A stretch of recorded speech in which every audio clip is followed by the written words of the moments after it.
you. I know folks are going to continue to trickle in, but we will get started right on time in just a minute because we want to max out our hour together. This is a very great, very interesting topic. And just to highlight two other things coming up this week, we have a session with Professor David Shayevitz, who's talking about Till Death Do Us Part, family life and the afterlife in Jewish thought. Has to do with things like, will I be with my loved ones in Olam Haba, in the world to come? And he's going to look at some of those mystical sources in our tradition. We also have the opportunity to learn with a Jewish community in Johannesburg, South Africa on Thursday. If you want to learn some Parsha with me and with them, good chance to continue to build our global learning community together. So friends, today we are delighted to have a wonderful educator calling in from Israel. Do you call it calling in? Is it still calling in, or am I using the long lingo? Dialing in, calling in from the Holy Land. I was very pleased to say that 5 million. Zooming in. Yes, zooming in. Zooming in. Very pleased to see that 5 million Israelis as of today had been vaccinated. Hopefully more and more progress. And we're here with Rabbanit Karen Miller Jackson, who is a certified Morot halakha, Jewish educator and writer who teaches at Matan. If you don't know about Matan, check it out, M-A-T-A-N. She is the creator of Power Parsha, a brief Devar Torah disseminated weekly via social media, very powerful. I always enjoy it. Host of the Eden Center podcast, Building Ourselves Through the Parsha, if you want to check out that podcast, and founder of Kivun L'Sherut, a guidance program for religious girls before Sherut Le'umi, or army service. She lives in Ra'anana, Israel. It's the Scottsdale of Israel, She's over there. So if you move to Israel, you can move to Ra'anana, and you should have a wonderful time over there in Ra'anana. So thank you for being with us. And this is a very timely topic. People are talking about this in the liberal world, in the conservative world. Everyone's accusing everyone of canceling. And and so it's a very hot topic. I love this title. If Rashi had Facebook, Jewish perspectives on cancel culture and online shaming. We have 59 minutes together, friends, and I'm going to hand over the Zoom to Rabbanit Karen Miller Jackson. Thank you for being with us. Thank you so much, Rabbi Shmuley, and it is so wonderful to be here with all of you. I've been getting to know Rabbi Shmuley virtually, although we have so many ties, friends, teachers in common that it's really just so wonderful to have these connections. I think it's been a really, really hard year, I know, no matter where you are. And in particular, one of the, it's hard to talk about nice things that have happened during this year, but to focus on that for a moment, one of the things that's been incredibly special is that I've been managing to teach and interact with students in different places. And so I have one class where I have students, it's through Matan, an Israeli institution. Normally I'd be teaching just a few women here in my hometown, but I'm teaching, women are joining all over Israel, and I have students in Johannesburg and in New Zealand, and it's really quite amazing. So this is, if we can focus on some of the positives and big wins, this is really something which hopefully we'll keep going with in the future. So thank you for having me. It's particularly fortuitous that I've been asked to speak here with you today. I know that this community is very, gives many opportunities to women to speak about Torah. That's not to be taken for granted. And today I don't know how much it's at the forefront of your social media, but there's a lot of talk about International Women's Day. And so it's my pleasure to be here with you. Okay, so I am, in a moment, I'm going to share my screen. And I don't know you, I like to know my students a bit. And so if at any point I'm going too fast, too slow, you want more, just let me know. And I can try and multitask as much as possible while teaching. Okay, so here we're going to talk about online online shaming and cancel culture. What are Jewish perspectives? Now, the funny question about this is we're going to be looking mainly at sources from the Torah and from the Talmud, which were written many, many, many, many hundreds of years ago. And so what could they possibly have to say to us about this modern creation and innovation of social media? In fact, what I found was completely incredible and surprising when I did this research, which is evolving over the past few years. It constantly has an incredible resonance, and that's been one of the greatest lessons for me. And so I'm going to share my screen now, and we will learn the sources together. Before we jump into our Jewish sources, I just want to frame the conversation a little bit. I'm sure that this is a topic that, like me, you have been reading much about and thinking much about. How do we want this to, for ourselves? How much do we want to spend time on social media?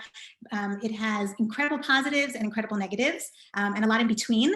And for instance, one of the ways I connected with Rav Shmuley is through social media. What an incredible positive.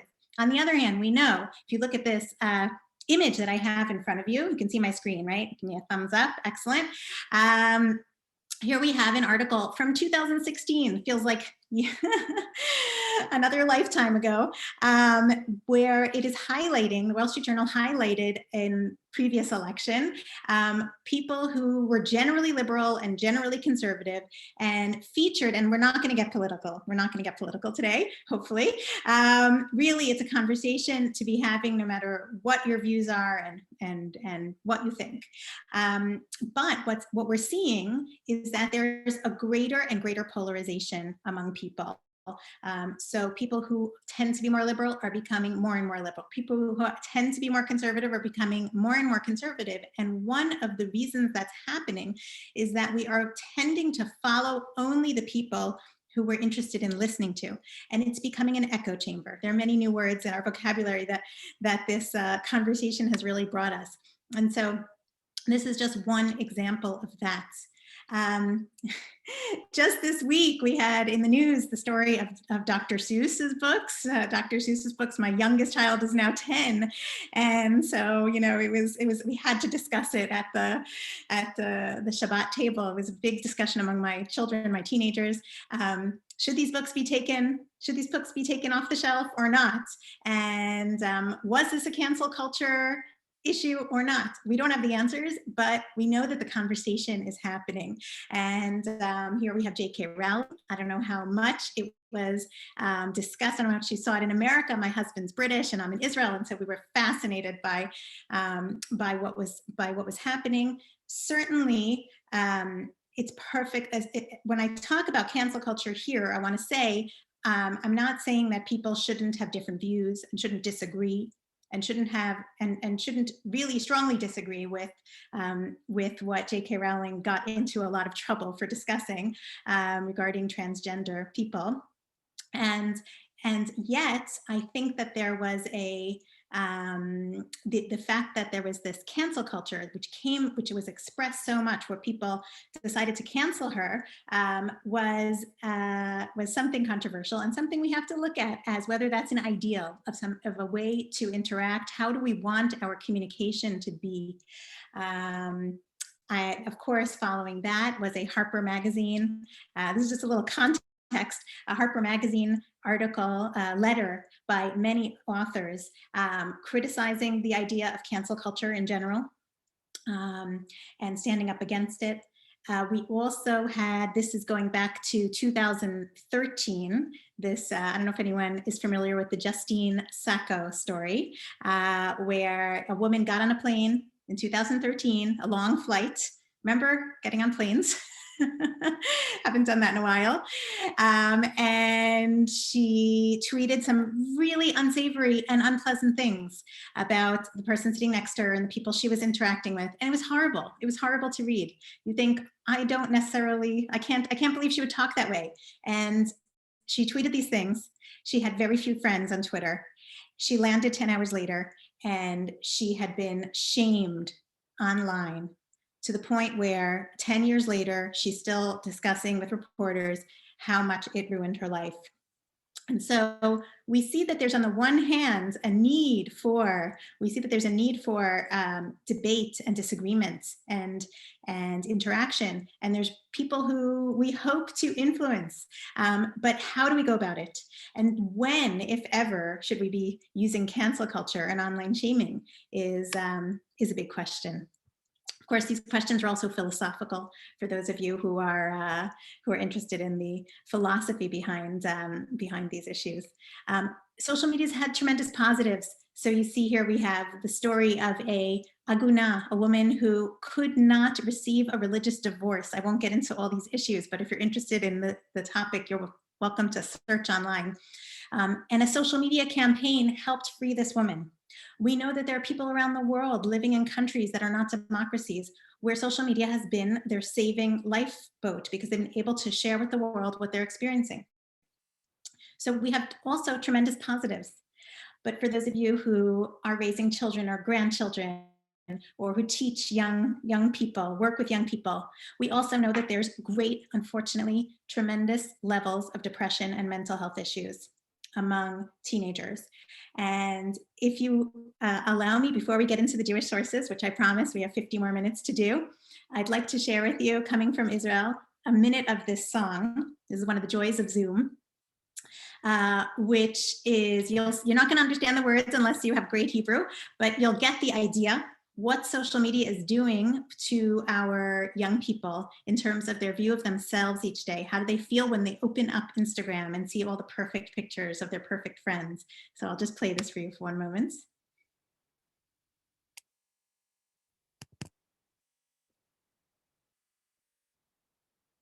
Uh-oh, don't know, this has never happened to me before that it doesn't work. Okay, I will send the link. I apologize.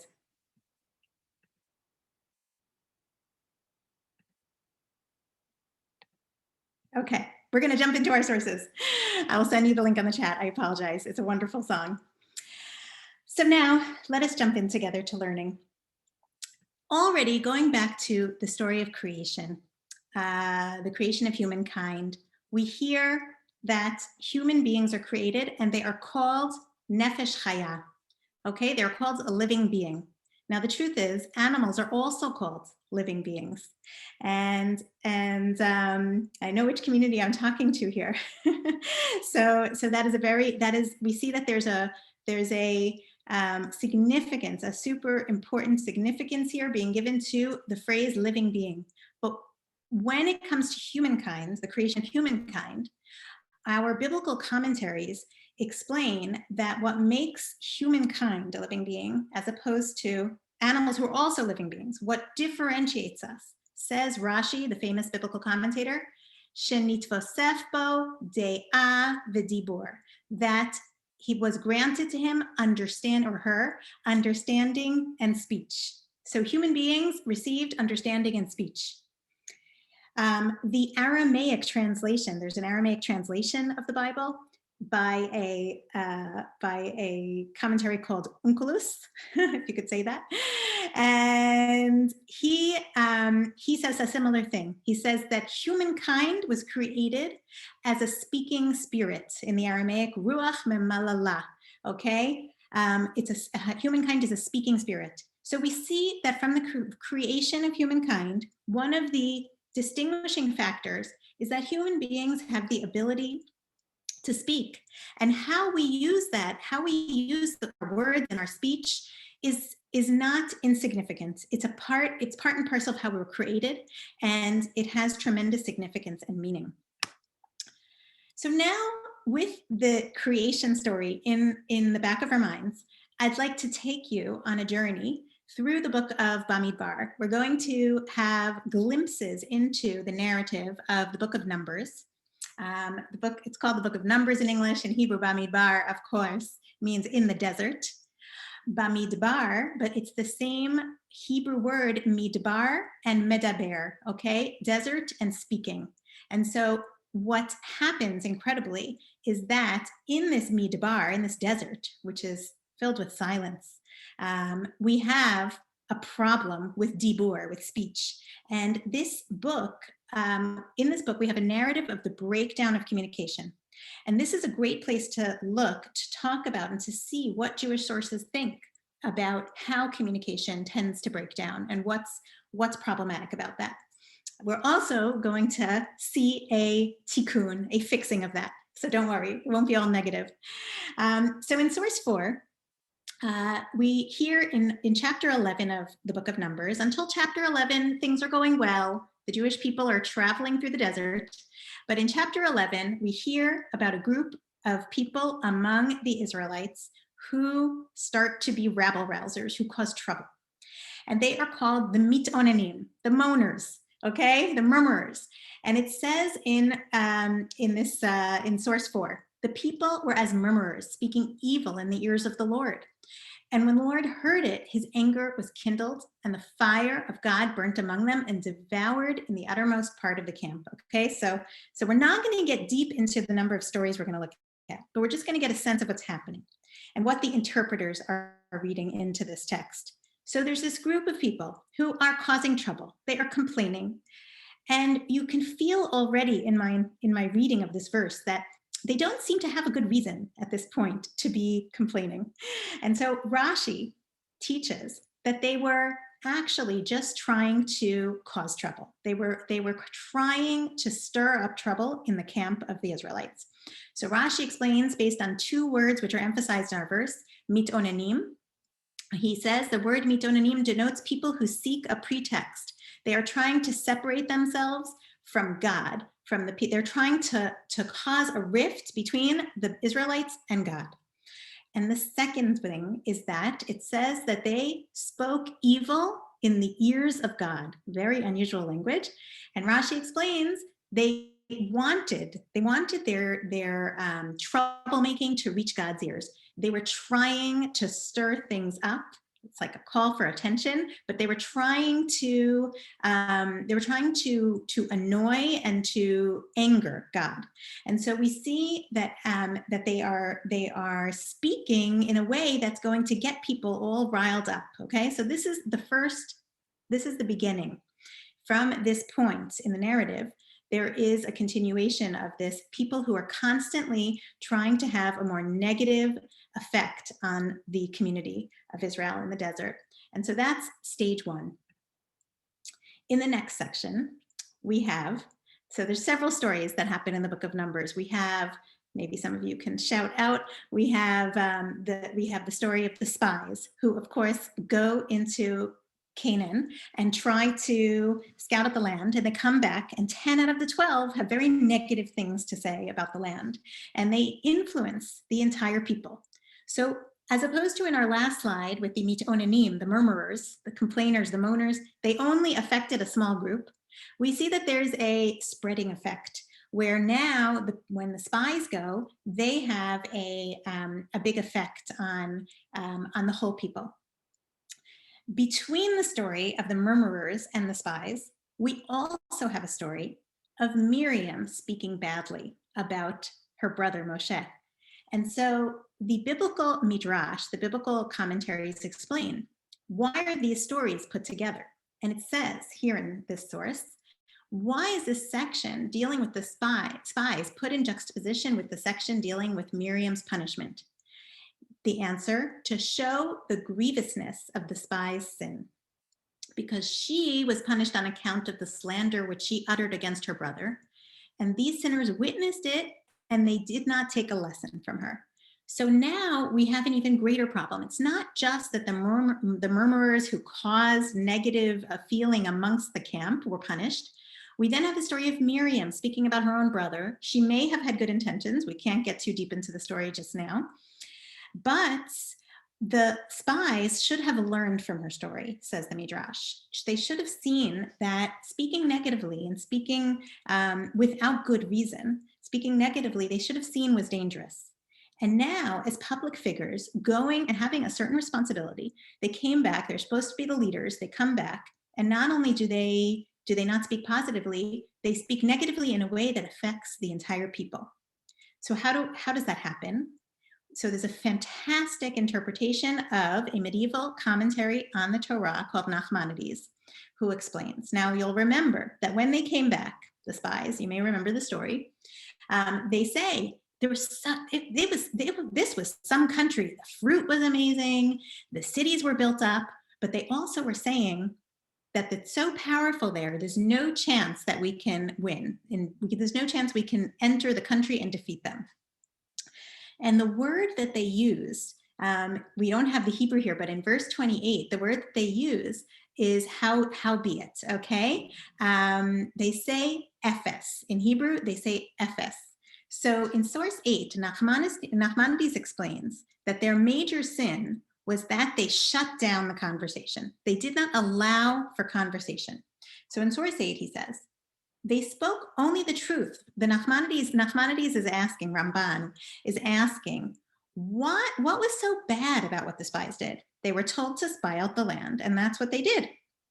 But he explains that they went and they spoke truth. So it seems at first like their punishment was very unfair.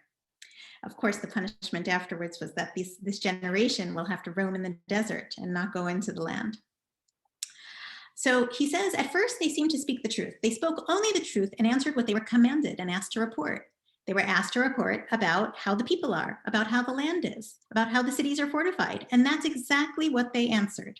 However, says Nachmanides, their resha'am, he says, their wickedness was in the word ephes, in the word, which means in modern Hebrew, zero.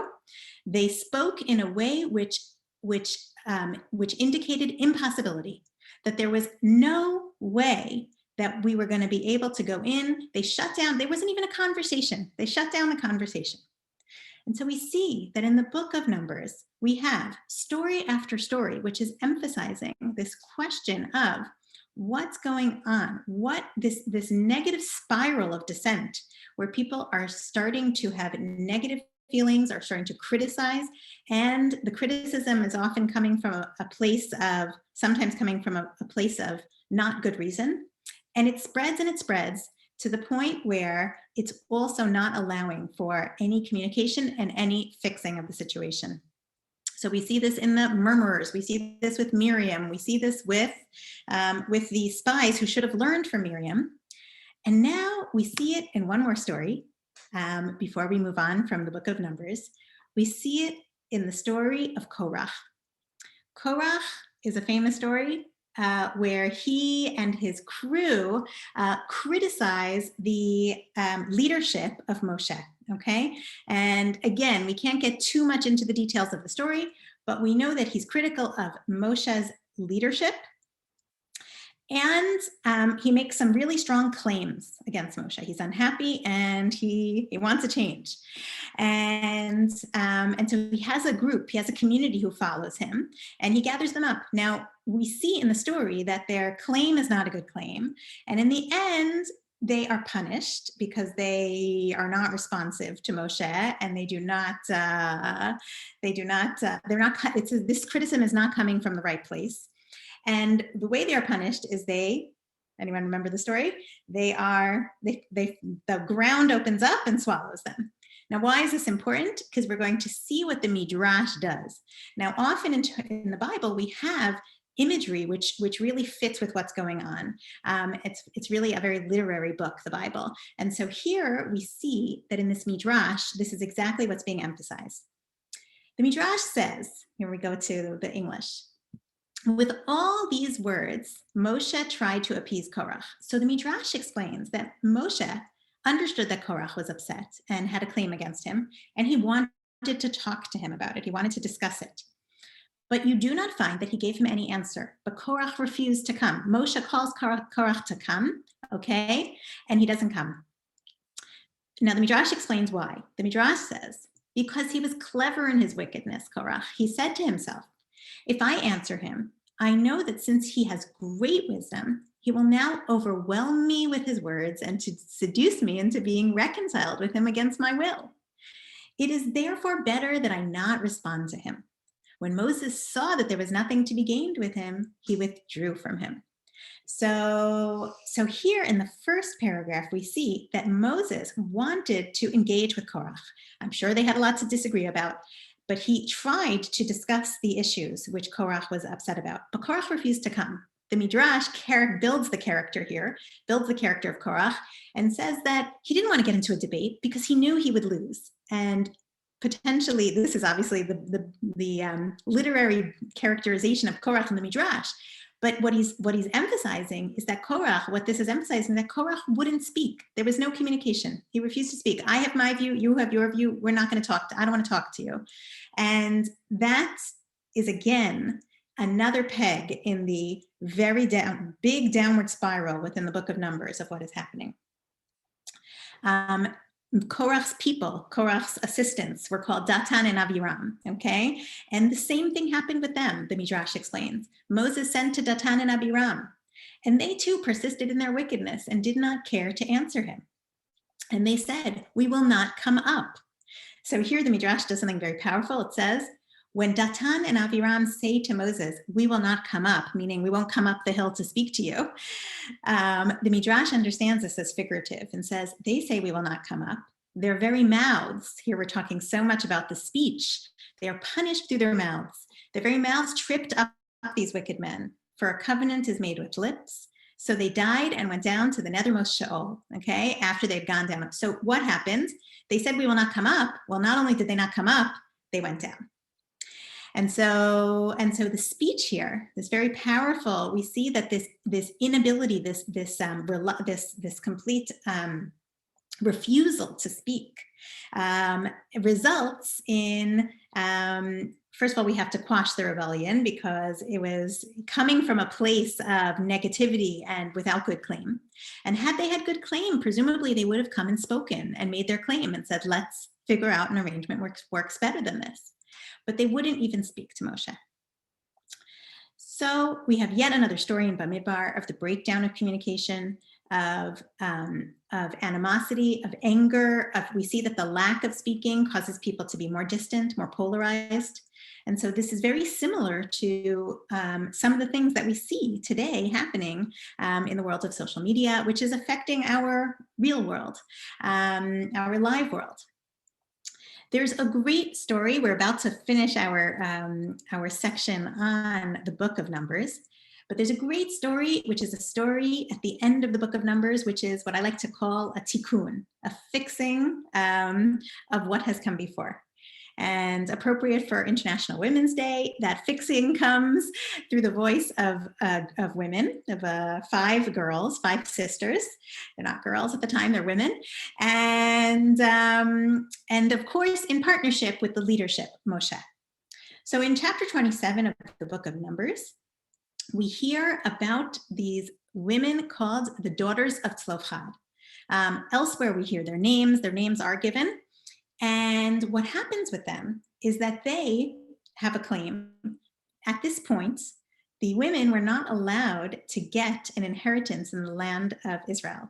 The people were about to go into the land of Israel, and land was inherited, remember we're talking about ancient biblical times, by the sons. Now in this family, they had a lot of girls. And so Benot Tzlofchad, the daughters of Tzlofchad, decide this isn't okay. And they are incredibly, we'll call them quite Zionist. They want to have some land. They want to have property. And so in the land of Israel. So they come to Moses and they say, and here, look at the language. Interesting, in the Hebrew, you hear it more. I brought the Hebrew here to show you. It says the daughters of Tzlofchad came forward. It actually means they came close. Vatikravna, they came close.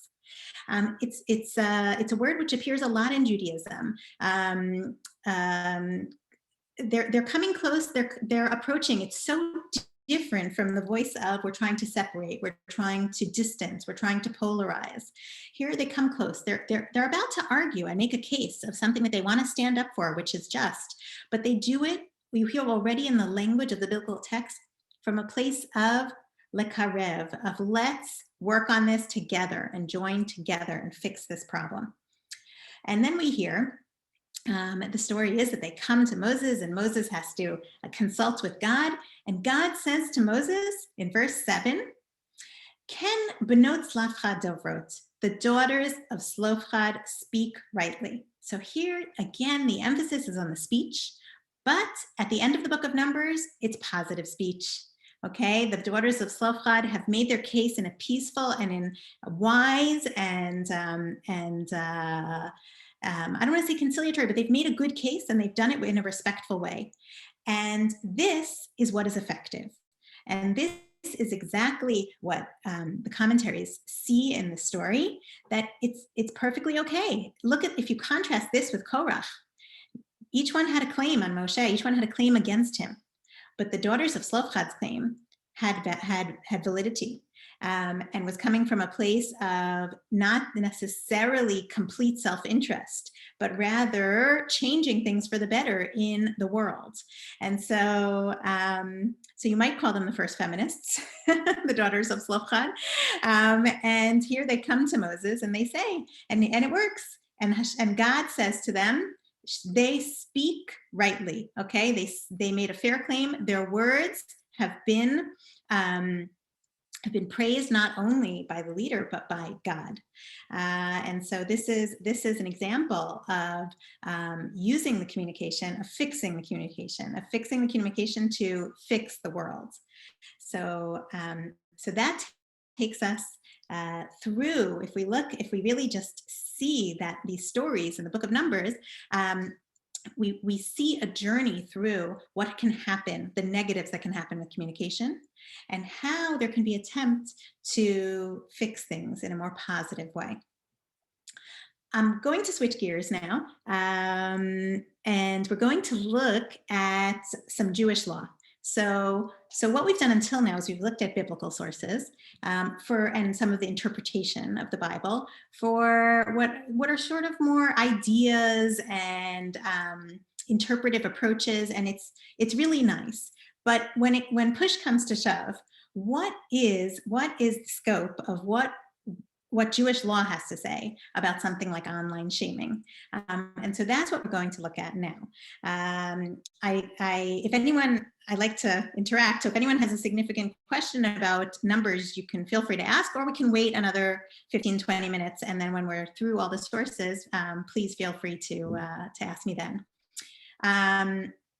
Okay, so now we are looking at source 12 here, and we are turning to the book of Leviticus. In the middle of the book of Leviticus, which deals with a lot of things related to the temple, we have a chapter, or more than a chapter, which really gets into issues of interpersonal interaction and commandments. And there, often in the same verse, you can have things which seem to have nothing to do with each other. And it's a big question. What's going on there? What is the connection here? So we have this interesting command in the book of Leviticus. And now I hope to hear a little bit of your voices. What is going on here? It says, Lo tisna et achicha bilvavecha. Do not hate your kinsfolk in your heart, okay? Hocheach tochiach et amitecha. You should reprove your kinsman. You should rebuke your kinsman. And you see I've broken the verse into 3, and then it says, however, you mustn't incur guilt because of him. Okay, the Hebrew language, of course, this is something that's being worked on here in Israel, but the Hebrew language, when it speaks in individual, speaks in masculine. So the translation here is in masculine. But let's not focus on that now, but we'll focus on the words here, which are saying, don't hate your kinsfolk. You should rebuke your kinsman, and you should not incur guilt because of him. So how do you understand these 3 things? Do you see any connection between them? Does it make sense that they come together?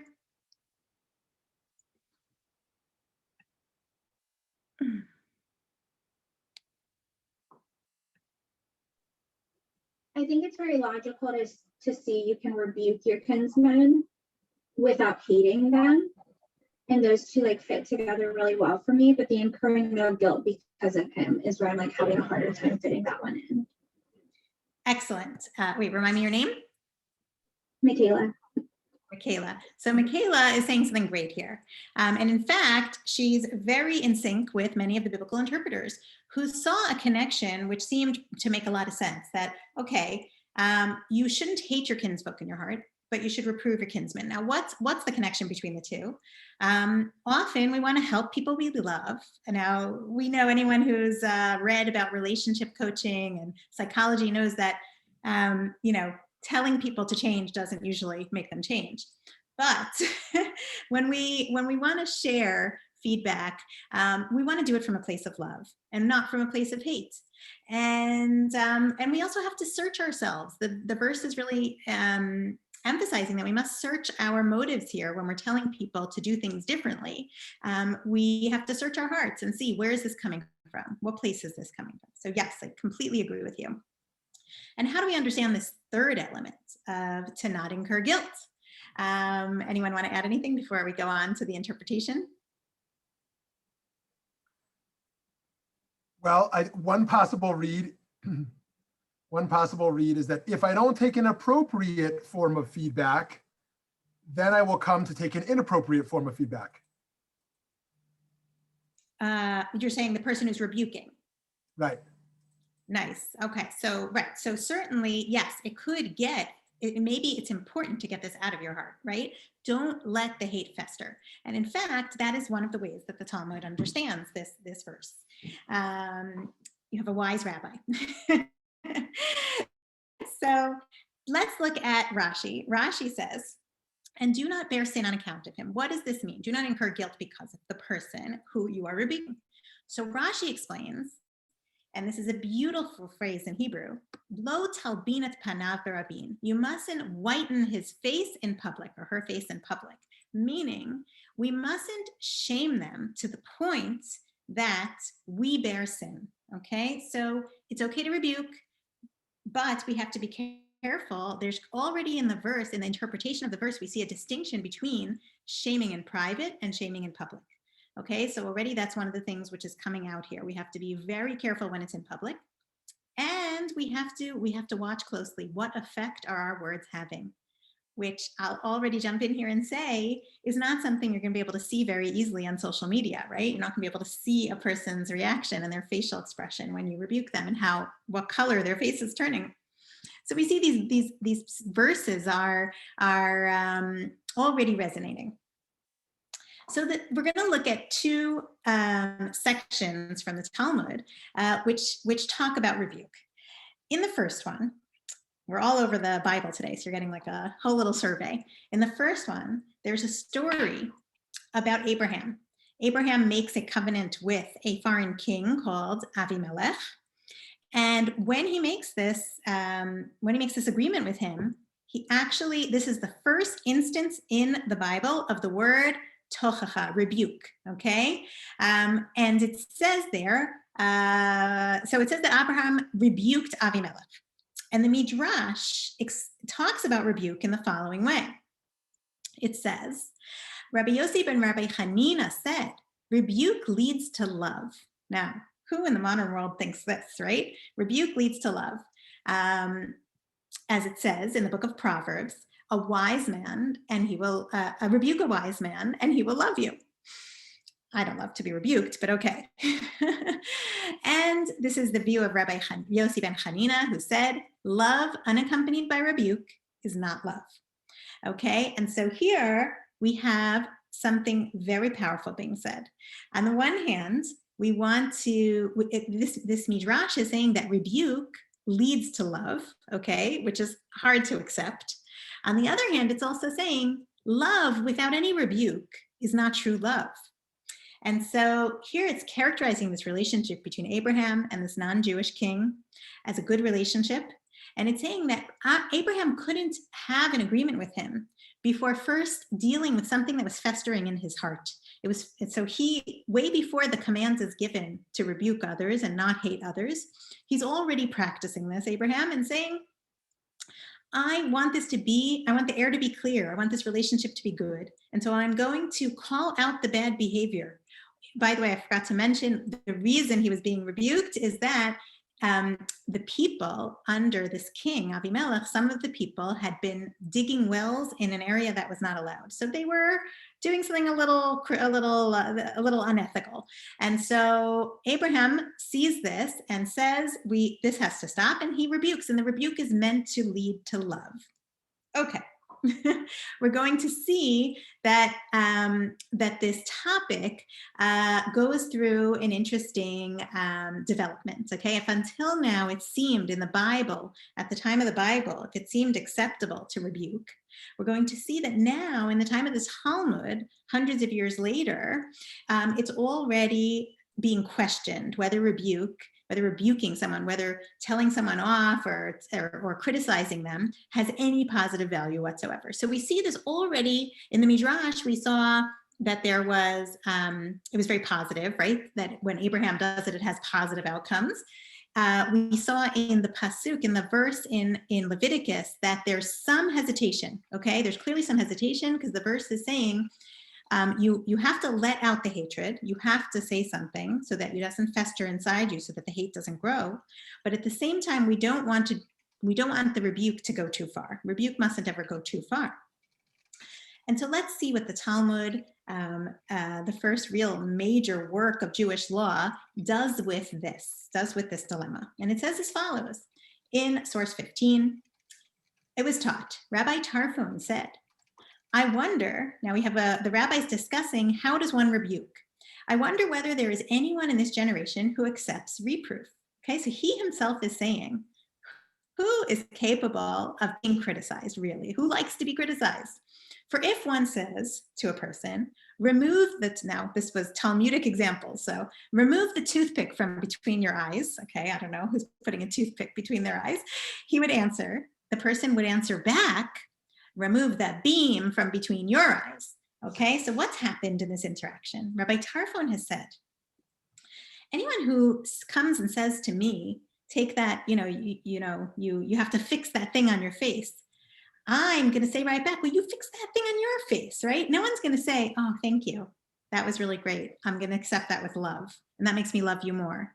Rabbi Tarfon is acknowledging that criticizing someone is going to have a negative effect. And not only that, what's happened in this interaction? First, he gets criticized for a toothpick, but the comeback is remove that beam, okay? It's gotten bigger. It's escalated. It's gotten worse. Okay, and so now small criticism is going to lead to bigger criticism, to bigger criticism, to bigger criticism. And that's certainly going to lead to negative feeling.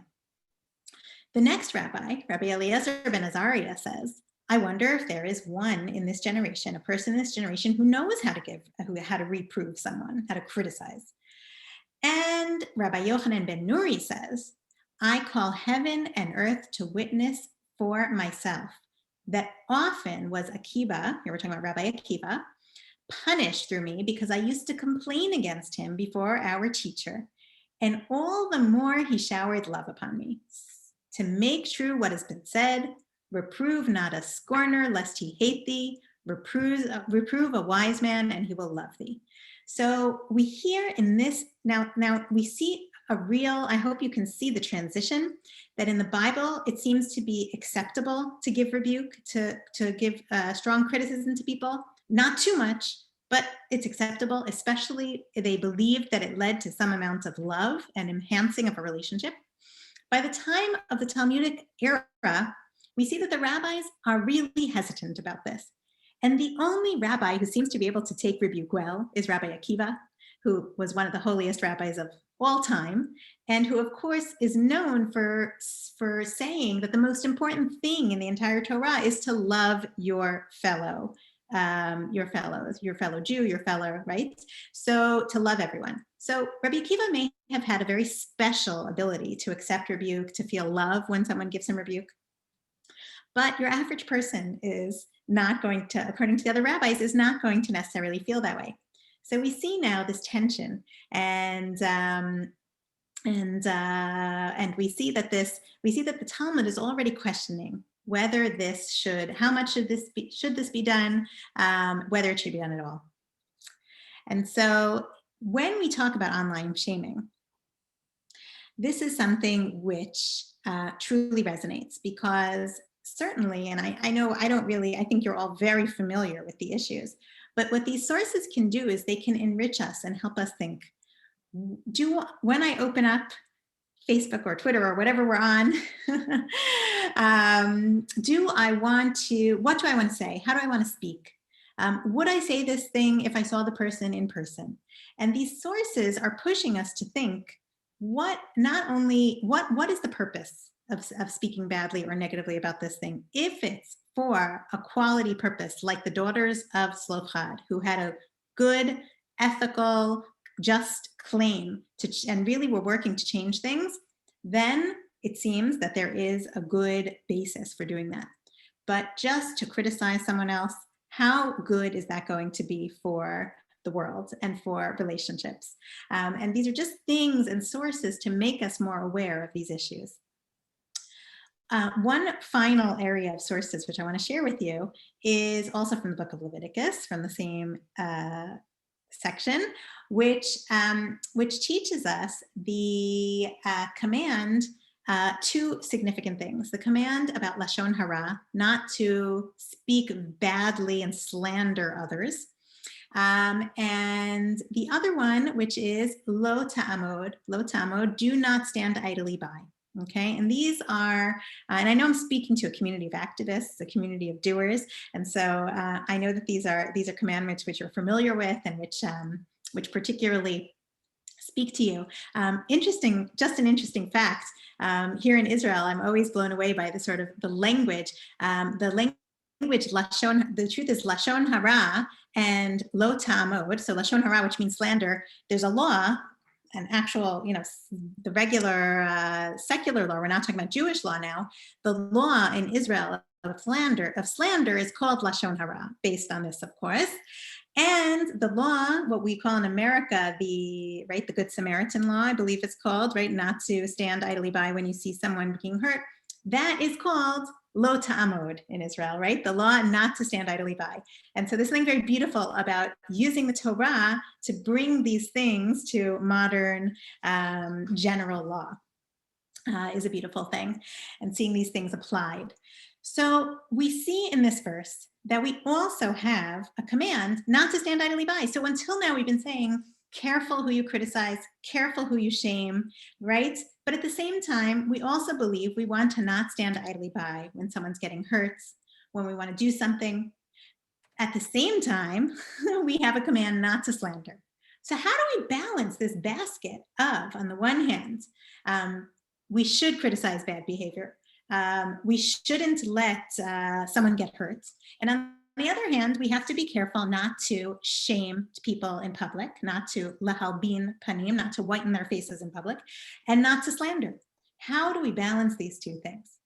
So we have a suggestion, a instruction by a wonderful rabbi who I'm sure you've heard of, the Chafetz Chaim, who is a rabbi from the 19th century, who was really the first rabbi to deal with putting together in writing a significant amount of a guidebook and laws regarding how we speak. And this is something, again, which still has resonance today. So he discusses what happens when you're aware of an injustice happening in the world.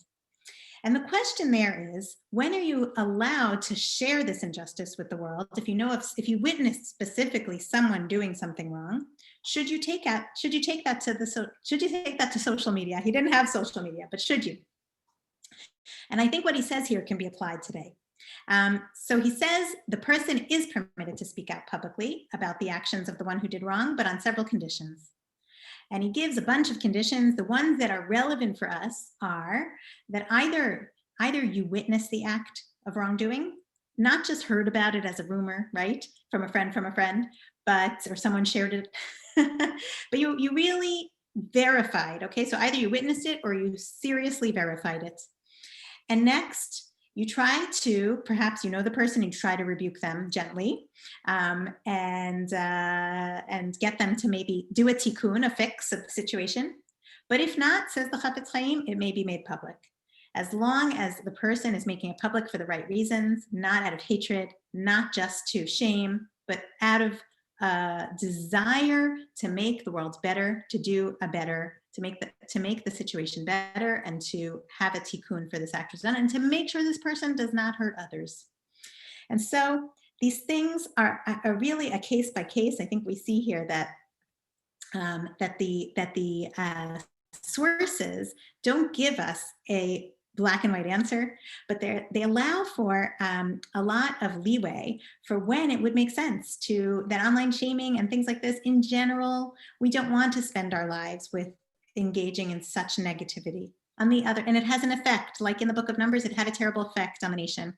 At the same time, we want to speak up for what's right, and we need to protect the vulnerable. And so there are times when there's a necessary use, and each person needs to use their own moral compass and think about how to do it in a way which brings about more safety, peace, and good relations. So I'll just close with a beautiful story in the Talmud about two rabbis who always disagreed with each other, Beit Hillel and Beit Shammai. And the Talmud famously says that even though they disagreed, often the Jewish law was decided in the name of Beit Hillel, according to Beit Hillel. And the Talmud asks why, and it says it's because Beit Hillel, when they would teach their students, they would always teach the opinions of the other rabbis of Beit Shammai, okay? And they would first teach the opinion with which they disagreed, and then they would teach their own opinion. And because they were showing their students that there's value in learning about the other side of the argument, the other opinion, and in listening to the other side of the opinion, that was the group of people which God decided Jewish law should be in accordance with. And I think that there's something very powerful in this idea of, can we listen? Can we listen to things we disagree with? Can we still have these conversations? And so I don't want to take up too much time. I want to leave some time for discussion. And I also am happy to talk about this and other things. So thank you so much. Amazing, amazing. So if it's okay from you, I would love to hear from a few folks at once, and then we can hear from them and then give you the closing responses, if that's all right. With pleasure. Okay, friends, feel free to unmute yourself with questions or thoughts. As a parent showing love, I think there are times when we need to rebuke our children and do it in a loving manner.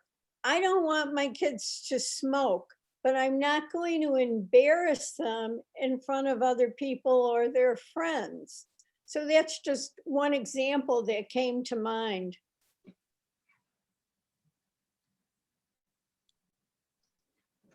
I'm struggling with this idea of we have to use our own moral compass to determine when someone should be publicly rebuked. Because I think people that are actively engaging in cancel culture over whatever they are passionate about would all say that they're doing what's morally correct. And so I'm just, how do you think like an individual finds that balance between speaking out and rebuking when necessary and holding it in when maybe it's not for the best, when I think it can, for most people, it always feels like maybe that's the best option. I think another lesson in this is if in thinking about saying something that we think may be positive or whatever, rebuking someone else, we have to look at our own motivations and really understand that that's not an excuse that we're using or something like that, because our true motives are something that are really central in this.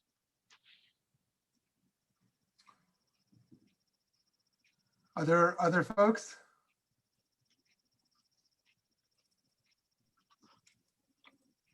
I wonder also, in addition to the social impact, how we think about this on kind of an internal spiritual level.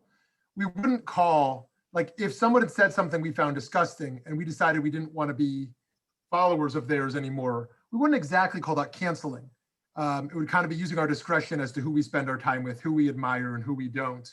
And I wonder, like on an internal subjective level of judgment, how we think about something that wouldn't be called canceling, but would be kind of using our discretion. That's one. And the second is how we relate to, there's such a range of issues that people get fired up about. Today, it's like if someone says something racist, for some, they're out. Something sexist, they're out. In the Jewish community, if someone is found they tweeted something anti-Israel, they're out. So it's like people are very excited about different issues.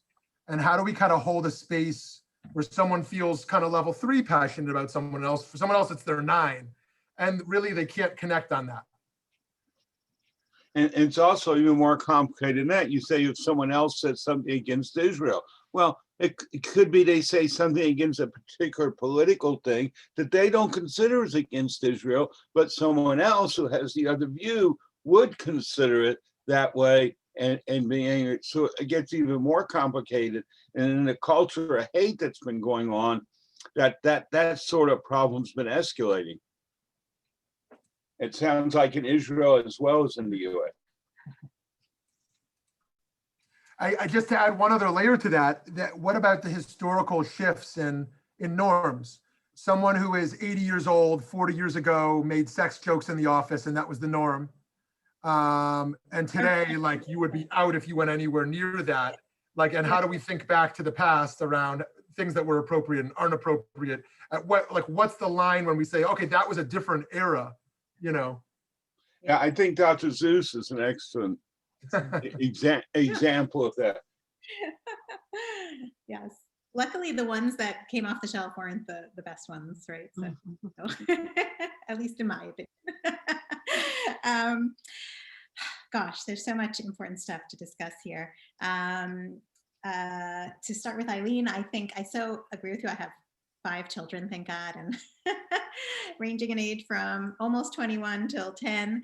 And it's such a delicate balance, especially as an Orthodox religious mother, what I want to communicate and how I want to communicate it, and how I speak around them. It's such a powerful topic. If I speak, I'm concerned as an Orthodox feminist if I speak too much negatively about the rabbinate in Israel or about what's women's place is, and they'll be turned off. And so how do I balance that? And so, yes, I think that there is, in the world of parenting, this is something very, very significant. And of course, there's a place for, I think all the good parenting books talk about how to at the same time help them, but also sometimes there's a need for that criticism. And we don't know if we're successful until they themselves have become parents. Okay, so I have some time. Still have a few more years to do some good work. Kayla, I agree with you. Even as I said the word our own moral compass, I said to myself, not sure that really works. But I want to believe that this pasuk, this verse of don't hate your fellow in your heart and rebuke them, but don't incur guilt. There's something about that. It's saying do your self-introspection, and I want to believe in the goodness of human beings being able to. Unfortunately, we see many who can't, but I hope that we can, if more of us learning, can have that positive effect. I see that the Israel topic came up with a few people, and it's since I'm sitting here in Israel, I'll say that I'm someone who really tries to not be like in that first image I showed you of the red and blue feed. I really try to read both. I try to read different kinds of voices. There are some that I can't, and I'm sure for all of us, there are just some that it's just too upsetting, and you have to also protect yourself. But I think that, for instance, and I really agree with what Mike had said also, I think that when, what is the purpose? Why is this being done, right? And so is it, of course, we know that sometimes people have good intentions in what they're doing. But when it comes, for instance, to Israel, and you could really apply this to a lot of topics, Is it that you're only criticizing, okay? Or can you also find some positive to say when it's the place to say something positive? And I think I look for that balance when I read colleagues who spend a lot of time criticizing Israel and I have plenty of criticism, but I'm very careful how I speak about it on social media because I know that it has a ripple effect, and we have to think about that. And so even if we think we're doing that for the good, if all the words about it are negative that come out of our mouths and out of our screens, it has an effect. So that's just my 2 cents on that, which hopefully isn't too disagreeable. But feel free to disagree and we can talk about it, because that's the whole point. I hope I answered everything. I know Rabbi Shmuley talked about the generation issue. I think with that one, it's so funny. It just depends on what your perspective is. As a woman, it might have been fine 40 years ago, but I don't know that they certainly shouldn't be doing it today, even if it was acceptable 40 years ago. But then the question is, how do we, like Dr. Seuss, what do we do with these books which came from a certain time? These are big questions. And I think I err on the side of being a little more, trying to be a little more sensitive to where something's coming from when it's being said. Just like we did today with the sources. This is coming from biblical times. This is coming from Talmudic times. They had a different sense of how to, of the place of women. But I can take the wisdom in it and say, I'll work on the other stuff. I think there's another aspect too, and that is the aspect of redemption. If someone said something 20 years ago or 20 minutes ago, if there's a learning and there is a change, we have to be able to that seems to be a real challenge on that. I think we're facing a lot of ways politically and other things today. Is what is the level of redemption needed? Yes. Wonderful. Thank you so much for this wonderful shir, and thank you all so much for joining us. Can't wait to continue our learning together more this week. Have a great day. Great night in Israel. Thank you. Be well.